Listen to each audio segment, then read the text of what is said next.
मासूम शिव भक्त एक सच्ची कहानी। शंकर एक अनाथ लड़का था। उसको जंगल में रहने वाले शिकारियों के एक गिरोह ने पाला था। उसके पास कोई औपचारिक शिक्षा भी नहीं थी, वह केवल एक चीज जानता था कि उसे कैसे जीवित रहना है। शिकार करना और उनको मारना तथा जंगल के फलों को खाना और नदी के पानी को पीकर अपने आप को जीवित रखना जानता था। एक दिन वह अपना रास्ता भटक गया और उसने देखा कि कुछ लोग नदी के किनारे पर बने एक पत्थर की आकृति के चारों ओर जोर जोर से चिल्ला रहे हैं। कुछ लोग उस पर फूल, फल और नारियल चढ़ा रहे हैं। शायद उसने सोचा ये कोई मकान होगा जिसमें लोग रहते होंगे, पर यह एक प्राचीन मंदिर था। लेकिन शंकर ने इसे पहले कभी नहीं देखा था, पर इसके बारे में जानने के लिए वह काफी उत्सुक था। उसने तब तक इंतजार किया जब तक कि लगभग सभी लोग उस मंदिर से नहीं चले गए।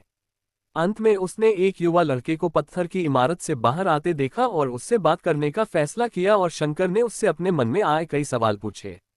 उसका पहला प्रश्न था, इस इमारत को क्या कहा जाता है? लोग अपने साथ क्या लाते हैं? फिर उन चीजों को अंदर वाली इमारत में क्यों छोड़कर वापस आ जाते हैं? चीजों को अपने साथ लाना और उन्हें अंदर छोड़कर वापस चले जाने पर वह लड़का शंकर की अज्ञानता व मासूमियत पर बहुत ही हैरान था और उसके सवालों से चकित भी था। पर यह वह नहीं जानता था कि वह पास के जंगल में रहता है और शिकार करके ही अपना जीवन यापन करता है। लेकिन फिर भी उसने उसके सवालों के जवाब देने की पूरी कोशिश की। उसने शंकर को बताया, ये भगवान शिव का मंदिर है। लोग यहाँ उन्हें फल और फूल चढ़ाने आते हैं। वे शिव भगवान से जो चाहते हैं वह मांगते हैं और शिव उनकी सभी की प्रार्थनाओं को सुनते हैं। ये सुनकर शंकर तुरंत मंदिर जाना चाहता था। लड़के ने उसे अंदर का रास्ता दिखाया और शिवलिंग के बारे में बताया। शंकर ने मासूमियत से लड़के से पूछा, ये शिवलिंग क्या चीज है और हमें क्या देता है? लड़के ने बताया, हम शिव से जो मांगते हैं वह हमें दे देता है, हम सब ऐसा मानते हैं। लड़के ने कहा, अब अंधेरा हो रहा है, अब मुझे घर जाना होगा। और वह शंकर को वहीं अकेला छोड़कर चला गया। शंकर ने झिझकते हुए मंदिर में फिर से प्रवेश किया। वह एक कोने में बैठ गया और सोचा, एक पत्थर किसी को वह चीज कैसे दे सकता है जो वे चाहते हैं। इसलिए उसने इसका परीक्षण करने का फैसला किया और उसने पत्थर की प्रतिमा से कहा, हे शिव, कृपया मुझे पर्याप्त शिकार करने दे ताकि मैं भूखा न रहूं। मेरे पास आपको चढ़ाने के लिए कोई फल या फूल नहीं है, लेकिन यदि आप मुझे शिकार देते हैं तो मैं उसे आपके साथ साझा करूंगा। मैं वादा करता हूं कि मैं आपको धोखा नहीं दूंगा। उसने घोषणा की। अगली सुबह शंकर शिकार करने गया। उसने पूरे दिन शिकार की तलाश की, लेकिन उसे कोई शिकार नहीं मिला। वह भूख से तिलमिला रहा था। वह काफी निराश हो गया क्योंकि उसे कोई शिकार नहीं मिला था। दोपहर हो चुकी थी। अब उसे लगने लगा कि मंदिर के लड़के ने उससे झूठ बोला था, फिर भी उसने शिकार जारी रखा। जैसे ही शाम हुई, उसने 2 खरगोशों को अपने बिल में से आते देखा। शंकर ने उन खरगोशों को मार डाला।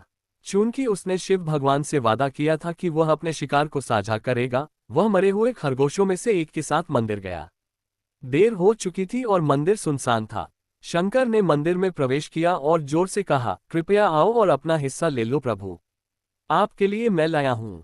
वह वहां बैठ गया और अंधेरा होने तक प्रतीक्षा करने लगा, लेकिन भगवान प्रकट नहीं हुए। शंकर को भूख और नींद आने लगी और उसने खरगोश को मंदिर में छोड़ने का फैसला किया। अगली सुबह जब लोग मंदिर पहुंचे तो उन्हें शिवलिंग के सामने मरा हुआ खरगोश मिला। भक्त बहुत परेशान थे। ये यहाँ कौन लाया है? उसने हमारे मंदिर को अपवित्र करने की हिम्मत कैसे की? उन्होंने खरगोश को बाहर फेंक दिया। अगले दिन शंकर अपनी भूख मिटाने के लिए जंगल में शिकार करने गया। लेकिन इस बार उसकी किस्मत अच्छी नहीं थी और उसे शिकार भी नहीं मिला। उसने सोचा, आज रात को मंदिर जाना चाहिए और शिव से पूछना चाहिए कि उनको खरगोश का भोजन कैसा लगा। शंकर ये पूछने के लिए मंदिर गया। जब वह मंदिर पहुंचा तो उसके आश्चर्य का कोई ठिकाना न रहा। उस रात मंदिर में लोगों की काफी भीड़ थी। शिवरात्रि की रात थी, लेकिन अबोध शिकारी लड़के को इस बारे में कुछ भी नहीं पता था। शंकर ने चारों ओर देखा और उस युवा लड़के को देखा जिसने उसको मंदिर के अंदर शिव से प्रार्थना करने के लिए कहा था।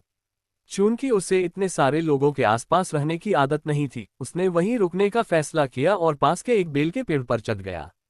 यह एक लंबा इंतजार था और समय बिताने के लिए उसने पेड़ से पत्ते तोड़कर जमीन पर फेंकना शुरू कर दिया। उसे अज्ञात पेड़ के नीचे एक छोटा सा शिवलिंग था जिसकी पूजा लंबे समय से नहीं की गई थी। शंकर के द्वारा फेंके गए बेल के पत्ते उस शिवलिंग पर गिरे। शंकर भजनों से मंत्रमुग्ध हो गया और धीरे धीरे सात गाना और पंचाक्षरी मंत्र का जाप करना शुरू कर दिया। रात भोर में बदल गई और सभी भक्त मंदिर से चले गए। शंकर पेड़ से उतरा और मंदिर में प्रवेश किया।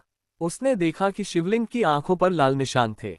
वे कुमकुम के थे जो लोगों ने लगाए थे, लेकिन शंकर को यकीन था कि शिव को उनकी आंखों में परेशानी हो रही है। उसने शिव की खेदजनक स्थिति के रूप में जो कुछ भी महसूस किया, उसके लिए उसे बहुत दुख हुआ। वह उनकी मदद करना चाहता था। उसने सोचा, शिव यहाँ अकेले रहते हैं और बीमार होने पर उनकी देखभाल करने वाला कोई नहीं है। जब तक भक्त उनसे मिलने नहीं आते, उन्हें भोजन भी नहीं मिलता। शंकर ने एक रात पहले भक्तों को शिवलिंग पर जल चढ़ाते देखा था। प्रभु को ठंड लग रही होगी, शायद वे कांप रहे हैं, उसने सोचा। आखिरकार वे केवल पत्तियों से ही ढके हुए हैं। तो उसने शिव से पूछा, मेरे स्वामी, मैं आपकी क्या मदद कर सकता हूँ? शायद कुछ खाना या दवा। मैं आपकी सेवा कैसे कर सकता हूँ? शिव ने उसे कोई उत्तर नहीं दिया। शंकर ने सोचा, भगवान वास्तव में बहुत बीमार है क्योंकि वह अब उत्तर देने में भी असमर्थ है। वह तुरंत जंगल में गया, कुछ औषधीय जड़ी बूटियों को लाया और लाल निशान पर उनका लेप लगाया। लेकिन कुछ नहीं हुआ। उसने कहा, लगता है कि ये अंधे हो गए हैं। मुझे प्रभु को अपनी एक आंख देनी चाहिए ताकि वह ठीक हो जाए। ये निश्चित रूप से उन्हें खुश कर देगा। उसका दिल पवित्र था और उसने वहां शिव के हाथ में रखे त्रिशूल को उठाया और त्रिशूल को अपनी दाहिनी आंख की ओर ले गया और अपनी आंख को निकालने का प्रयत्न किया। शंकर अनपढ़ था, उसे मंत्रों या पूजा के उचित तरीकों का कोई ज्ञान नहीं था, लेकिन उसकी भक्ति की कोई सीमा नहीं थी। जैसे ही वह अपनी आंख निकालने वाला था, शिव अपनी पत्नी पार्वती के साथ प्रकट हुए।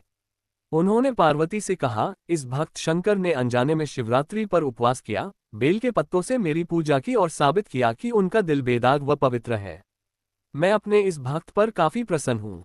शिव भगवान ने शंकर से कहा, तुमने मुझे अपनी मासूमियत के कारण जीत लिया है। प्रभु ने मुस्कुराते हुए कहा, लोग मुझसे हर समय झूठे वादे करते रहते हैं और कुछ न कुछ मुझसे मांगते रहते हैं, पर जैसे ही उन्हें मुझसे मांगी चीज मिल जाती है तो वे मुझे भूल जाते हैं।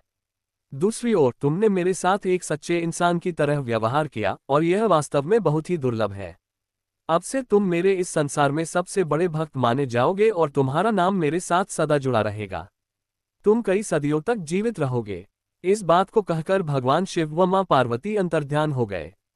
तभी से लोग शिव के साथ शंकर भी लगाने लगे।